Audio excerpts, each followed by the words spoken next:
Hello everybody. We have another very interesting math question for third grade.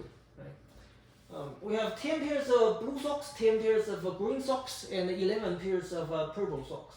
Right? And all of those socks are mixed up in the dark, so we cannot really see the colors of the different socks. Right? So the question is asking how many socks to take. So we are taking socks out of those darkness one by one. Right? How many socks to take before we are sure to have at least one matching pair in our hands? Right? So that's sort of the question, and we have to read the questions really carefully. It's not a simple question. It's actually more complicated than we might have thought. Two keywords, right? Two keywords. One is that how many socks to take before you are sure, right? And then another thing is at least, right? So if you have heard about the so-called pigeonhole principle, then this question is not really that hard, right? It's called pigeonhole question according to Yeah. Daddy. Yeah, it's called a pigeonhole theorem, right? It's a mathematical theorem. It's not really that hard. The pigeonhole theorem basically states that if you have, for example, 4 pigeonholes, but 5 pigeons, and then you have to make sure that each pigeon actually goes into one pigeonhole.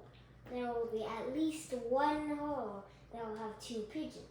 Yeah, there will be at least one hole that has 2 pigeons. Do you notice the keyword at least, right? You can have more than one pigeonholes that have more than 1 pigeons, right? But the least number that you are gonna have is 1, right? Yeah, you're gonna have at least 1 pigeonhole is gonna have more than 1 pigeons, right? So if you actually map that pigeonhole theorem or pigeonhole principle to this particular question, what's gonna be the pigeonhole and then what's gonna be the pigeons? The pigeonhole is the number of the pigeonhole is the number of socks that you grab before you are sure that you have one matching pair. Not exactly, right? Because the number of colors is actually the number of pigeonholes, and then the number of socks that you have to grab is like the pigeons, right? But it's actually using the pigeonhole principle in a different way, right? But let's look at the pigeonhole principle. Right. Let's look at the pigeonhole principle.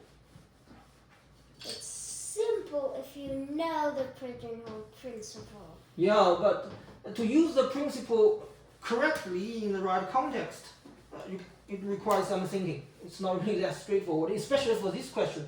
It's actually asking you to use the pigeonhole principle in a different way. It's asking you the question in a way that makes the pigeonhole principle not so obvious. So let's try to understand the pigeonhole principle a little better, right? And then we can talk about this particular question. So in fact, the question is actually asking you, what's the smallest whole number that's bigger than 3? Yeah, that's like What's the smallest whole number that's bigger than 3? 4. Yeah, that's 4, right? So the correct answer is actually 4. But why do I ask you what's the smallest number that's bigger than 3, right? 3 is coming from where? It's the holes. No, the 3 actually comes from, yeah, it's the holes, right? Because in this particular problem, it's actually the colors. The colors are like the holes, right? But let's look at the pigeonhole principle, right? So suppose I have like 4 pigeonholes. 1, 2, 3, 4. Right, that's the 4 pigeonholes. And then there are 5 big fat pigeons. Yeah, I'm not going to draw the pigeons like that. I'm just going to draw the pigeons like that, okay? Those look like alien chickens. It's okay, 3, right? 5 big fat pigeons. 5, right? If you have to actually put those 5 pigeons into like 4 pigeonholes, one of the box is gonna have at least 2. Isn't that right? That's the same with the socks. Right. But did you notice you have 4 pigeonholes, right? Don't forget that. That's 4, right? Yeah. And then you have 5 pigeons. Right? Yeah. And 4 is smaller than 5. Isn't that right? Yeah. So if you have like more items, the pigeons are the items, right? And then you have to put those items into a smaller number of categories. 5 is the items, right? 4 is the categories, right? Then you're sure that you're gonna have one category that has at least 2 items. Do you see what I mean? Yeah. Does that make any sense? It looks like it's obvious, but how do you actually apply this kind of principle, right? Suppose my items is not 5. Suppose my item is 3. Is that gonna work? Is the same principle gonna hold? Yeah, definitely. Is it? I don't think so. If I have only like 3 pigeons and I have to put them into like 4 pigeonholes, do I have at least 1 pigeonhole that has more than 1 pigeon? If you stuff them into one hole. So you're not sure, right? You're not sure, right? It doesn't have to be. It doesn't have to be, right? But the pigeonhole principle says that if the number of items is larger than the category, then you are sure one of the categories is going to have more than 2 items. Do you see what I mean? Do you see what I mean? If you have like 3 items, you are not sure, right? You can just put 1 pigeon in here, put 1 pigeon in here, 1 pigeon in here. That's 3 items, right? You are not sure. It's not certain that you are going to have a pigeonhole that has 2 pigeons in it. But you can stuff them all in one hole. Yeah, but you can also put them into like separate holes, Okay. right? You're not. Do you remember one of the keywords we marked out? Sure, right? Yeah. You have to be sure you have 1 hole that has 2 pigeons. If there's only 3 pigeons, you are not sure, because there is always a possibility that you can put the pigeons into separate holes without reusing one of the holes. Do you see what I mean? Yeah. The same is true about 4. The same is true about the 4, right? Suppose you have 4 items, right? 4 equals to 4. Suppose you have exactly 4 pigeons. Are you sure you're going to have a hole that has 2 pigeons? At least 2 pigeons? No. No, because you can put the 4 pigeons into separate holes, right? That's gonna violate what you are asking, right? You are not sure one of the hole is gonna have at least 2 pigeons. Do you see what I mean? Yeah. Okay. So the only number that you are sure to have at least 2 pigeons in a hole is actually 5. 4 for the sock question. Yeah, because 5 is the whole number, is the smallest whole number that's going to be larger than 4. Do you see what I mean? Yeah. Okay.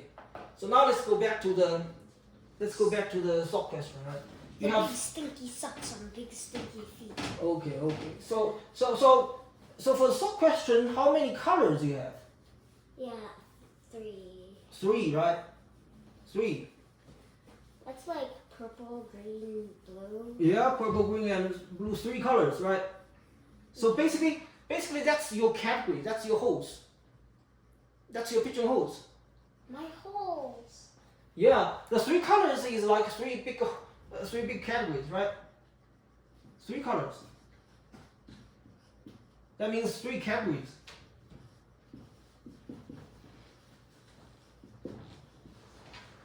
So it's asking you what? It's asking you how many socks you have to take in order for you to have a matching pair, which means one of the color has to have like 2 socks, right? Yeah. Does that make any sense? Yes. So it's basically asking you what's the smallest number, whole number, the number of items that's going to be larger than the number of categories. The number of categories is 3, right? Yeah. So how many socks you have to take out means what's going to be the smallest whole number that you can actually take out. You can take that's bigger than 3, right? So you can be sure to have a duplicate color. Or to 4. have, right, that's exactly 4, right? So the correct answer is actually 4 socks. Because if you grab like 3, and then they're all different colors, and then the 4th one, it will be like one of those repeated colors. One of those unique colors. The 3 socks that you're gonna take out, the worst case scenario, right? The 3 socks you take out are gonna have like all 3 different colors, right? Worst case scenario. That's the worst case scenario. But once you take out the 4th, the color of the 4th must match one of the 3 colors because you only have 3 colors. It's like putting 4 socks into 3 categories, right? Yeah. Right? You only have those 3 categories, right? So it's asking you what's actually the smallest number smallest whole number that's bigger than 3, and you have the correct answer, that's 4, right? Okay, this is our first example about the pigeonhole principle, and in later questions we may have more examples about pigeonhole principle. It's a very useful principle. It looks obvious, but it has very wide applicability, especially in modern technology. For example, compression algorithms, right? It's actually using the pigeonhole principle. What are compression algorithms? Yeah, but it's probably too early for you to learn that kind of thing for now. But we are going to talk about that later on. Okay, so don't forget the pigeonhole principle and the different ways of applying it in practice. Thank you for watching. Think about pigeons and holes. Like and subscribe.